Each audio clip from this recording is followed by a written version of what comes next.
100 ଶଯ୍ୟା ବେଡ୍ ବିଶିଷ୍ଟ ଛାତ୍ରୀନିବାସ ଉଦ୍ଘାଟିତ ହୋଇଯାଇଛି। ସୁବର୍ଣ୍ଣପୁର ଜିଲ୍ଲା ଡୁଙ୍ଗୁରିପାଲି ବ୍ଲକ ଫଟାମୁଣ୍ଡା ଓଡ଼ିଶା ଆଦର୍ଶ ବିଦ୍ୟାଳୟଠାରେ ନବନିର୍ମିତ ଛାତ୍ରୀନିବାସକୁ ମୁଖ୍ୟ ଅତିଥି ଭାବେ ସୁବର୍ଣ୍ଣପୁର ଜିଲ୍ଲାପାଳ ଡକ୍ଟର ନୃପରାଜ ସାହୁ ଯୋଗଦେଇ ଫିତା କାଟି ଶୁଭ ଉଦ୍ଘାଟନ କରିଥିଲେ।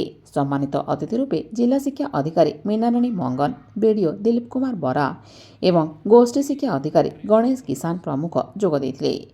ଛାତ୍ରୀଙ୍କ ପାଇଁ ନିର୍ମାଣ ହୋଇଥିବା ଛାତ୍ରୀନିବାସ ଆସନ୍ତା 5 ତାରିଖରୁ କାର୍ଯ୍ୟକାରୀ ହେବ। ଏହା ହେବା ଦ୍ୱାରା ଛାତ୍ରୀମାନେ ବହୁ ସୁବିଧା ପାଇପାରିବେ। ଏହା ସହିତ କ୍ୟାମ୍ପସ ପରିସରରେ ଛାତ୍ରାବାସର କାମ ମଧ୍ୟ ସମ୍ପୂର୍ଣ୍ଣ ହୋଇଛି। ଏହା ମଧ୍ୟ 3 ରୁ 4 ମାସ ମଧ୍ୟରେ ଏହା କାର୍ଯ୍ୟକ୍ଷମ ହେବ ବୋଲି ଜିଲ୍ଲାପାଳ ଡକ୍ଟର ନୃପରାଜ ସାହୁ କହିଛନ୍ତି। ପରେ ଛାତ୍ରଛାତ୍ରୀଙ୍କ ଦ୍ୱାରା ସାଂସ୍କୃତିକ କାର୍ଯ୍ୟକ୍ରମ ଅନୁଷ୍ଠିତ ହୋଇଥିଲା। ଏଥିରେ ଡୁଙ୍ଗୁରିପାଲି ଓଡ଼ିଶା ଆଦର୍ଶ ବିଦ୍ୟାଳୟର ପ୍ରିନ୍ସିପାଲ, ଶିକ୍ଷକ ଶିକ୍ଷୟିତ୍ରୀ, କର୍ମଚାରୀ, ପରିଚାଳନା କମିଟି ଏବଂ ଅଭିଭାବକ ସାମିଲ ହୋଇଥିଲେ। ଫଟାମୁଣ୍ଡା ଓଡ଼ିଶା ଆଦର୍ଶ ବିଦ୍ୟାଳୟ ଯୋଉଟା ଥିଲା 3 ବର୍ଷ ତଳୁ ଆରମ୍ଭ ହୋଇଥିଲା।